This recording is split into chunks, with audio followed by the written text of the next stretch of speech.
Hello friends, എല്ലാവർക്കും Kerala kitchen ചാനലിലോട്ട് സ്വാഗതം. നമ്മൾ ഇന്നിവിടെ തയ്യാറാക്കാൻ പോകുന്നത് മുട്ട റോസ്റ്റാണ്. നമുക്ക് റെസിപ്പിയിലോട്ട് കിടക്കാം. ഞാൻ ഇതിനായിട്ട് നാടൻ കോഴിമുട്ടയാണ് എടുത്തിട്ടുള്ളത്. 5 പേർക്ക് സെർവ് ചെയ്യാനായിട്ടാണ് നമ്മൾ കറി തയ്യാറാക്കുന്നത്. അതുകൊണ്ട് ഞാൻ 5 മുട്ടയാണ് എടുത്തിട്ടുള്ളത്.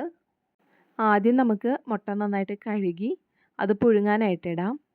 അതിനായിട്ട് ഞാൻ ഒരു ചെറിയ കലത്തിൽ കുറച്ച് വെള്ളം എടുത്തിട്ടുണ്ട്. അതിലോട്ട് മുട്ട ഓരോന്നായിട്ട് ഇട്ട് കൊടുക്കാം. അതിനുശേഷം നമുക്ക് അതിലോട്ട് കുറച്ച് പൊടിയുപ്പ് ചേർത്ത് കൊടുക്കാം. മുട്ടയെ നമുക്ക് മൂടി വെച്ച് വേവിക്കാം. ആ സമയം കൊണ്ട് നമുക്ക് ഗ്രേവി തയ്യാറാക്കാനുള്ള സാധനങ്ങളെല്ലാം അരിഞ്ഞെടുക്കാം. അതിനായിട്ട് ഞാൻ 3 സവാളയാണ് ഇവിടെ എടുത്തിട്ടുള്ളത്. സവാള നന്നായിട്ട് തൊലി കളഞ്ഞ് ചെറിയ കഷ്ണങ്ങളാക്കി നമുക്ക് അരിഞ്ഞെടുക്കാം.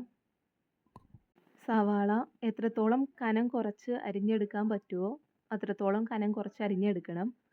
എന്നാലാണ് മസാലയെല്ലാം നന്നായി സവാളയിൽ പിടിച്ച് കറിക്ക് രുചി കൂടത്തുള്ളൂ. അപ്പോൾ അതനുസരിച്ച് സവാള അരിഞ്ഞെടുക്കണം. അതിലോട്ട് നമുക്ക് ആവശ്യത്തിനായിട്ട് കറിവേപ്പില ചേർത്ത് കൊടുക്കാം. എരിവിന് ആവശ്യമായിട്ടുള്ള പച്ചമുളക് അരിഞ്ഞ് ചേർക്കാം. ഞാനിവിടെ ഒരു പച്ചമുളകാണ് ചേർത്തിട്ടുള്ളത്. കാരണം ഞാൻ കൂടുതലായിട്ട് മുളക് പൊടിയാണ് ചേർക്കുന്നത്. അതുകൊണ്ട് ഒരു പച്ചമുളക് നീളത്തിൽ അരിഞ്ഞിട്ട് കൊടുക്കാം. ഒരു ചെറിയ കഷ്ണം ഇഞ്ചിയും ഇതിലോട്ട് ആഡ് ചെയ്യണം. ഇഞ്ചി ചെറിയ കഷ്ണങ്ങളാക്കി അരിഞ്ഞെടുക്കാം.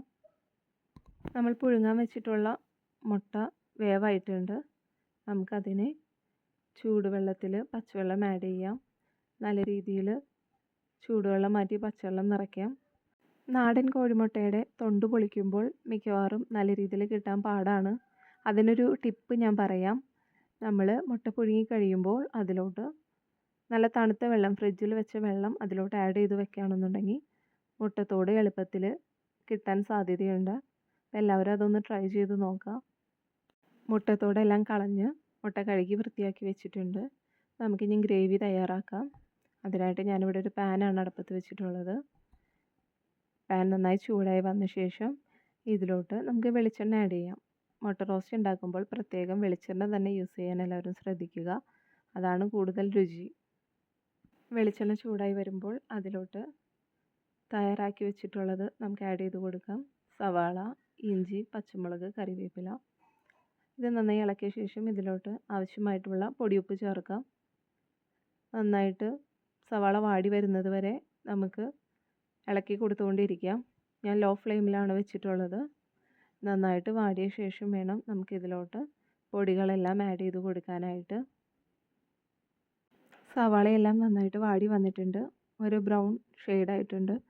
അതിലോട്ട് നമുക്ക് 3/4 സ്പൂൺ മഞ്ഞൾപ്പൊടി, 1/2 സ്പൂൺ എരിവുള്ള മുളക് പൊടി, അതിലോട്ട് 1/2 സ്പൂൺ മല്ലിപ്പൊടി, ആവശ്യത്തിന് മസാല, കുറച്ച് പെരുംജീരകപ്പൊടി, ഇതെല്ലാം നമുക്ക് ആഡ് ചെയ്ത് കൊടുക്കാം.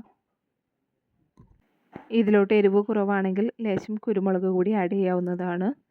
ആവശ്യത്തിന് പുളിക്കായിട്ട് കുറച്ച് ചുറുക്ക് ആഡ് ചെയ്ത് കൊടുക്കാം. ചുറുക്ക് ഒഴിച്ച ശേഷം അതിനെ നന്നായിട്ട് നമുക്ക് മിക്സ് ചെയ്ത് കൊടുക്കാം. ലോ ഫ്ലെയിമിൽ വെച്ചിട്ട് വേണം പൊടികളെല്ലാം മിക്സ് ചെയ്തെടുക്കാനായിട്ട്. ഗ്രേവിക്ക് ടേസ്റ്റ് കൂടാനായിട്ട് നമുക്കിതിലോട്ട് 1/2 സ്പൂണോളം ഷുഗർ ആഡ് ചെയ്ത് കൊടുക്കാം. ഷുഗർ ആഡ് ചെയ്യുമ്പോൾ ഗ്രേവി നല്ല ടേസ്റ്റ് ആയിരിക്കും. അതുപോലെ തന്നെ ചെറിയ മധുരപ്പും ഉണ്ടാകും. ഷുഗർ ആഡ് ചെയ്യുമ്പോൾ നമുക്ക് സവാളയെല്ലാം മീഡിയം ക്രിസ്പി ആയിട്ട് കിട്ടും. അപ്പം അത് നല്ല ടേസ്റ്റാണ്. ഇതുവരെ ആരും ഷുഗർ ആഡ് ചെയ്തിട്ടില്ലെങ്കിൽ ഇനി തയ്യാറാക്കുമ്പോൾ ഷുഗർ ആഡ് ചെയ്ത് നോക്കൂ.